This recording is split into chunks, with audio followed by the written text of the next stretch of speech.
ఆ జొన్నచేను కావులు పేరు నా బిడ్డ ఇంకా రాలేదే. అదిగో అక్కడ వచ్చిన ఎవరు ఉండవచ్చును. నా చిన్నాడు బిడ్డ కదా, మాటలను వస్తున్నది ఆ మా కుమార్తె.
అమ్మ కుమార్తె యొక్క బంగారు పాదలకు 10,000 వందనాలమ్మ.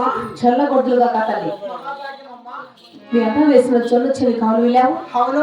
ఆ జొన్న చేని కావులు వెళ్ళి అవునమ్మా ఇంత లక్ష్యం వచ్చినాడు తల్లి. అలాగే తెలుపుతానమ్మా. నీ దగ్గర 2 వర్షాల బంగారు పలుకు చేతి పట్టుకొని మా అన్నగారు 7 మంది వేసిన జొన్నచేని కావులు వెళ్ళానమ్మా.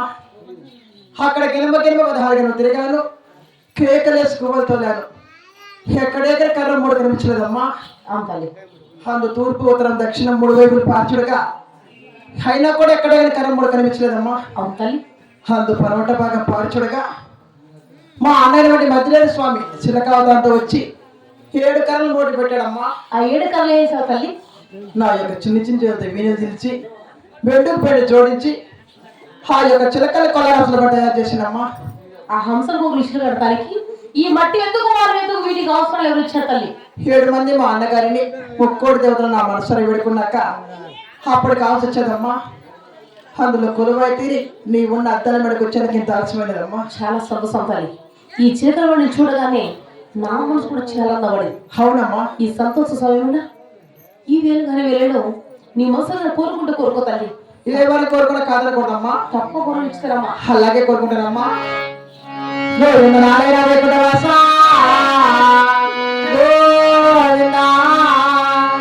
అయ్యే రామ రామ రామ రామ రామ రామ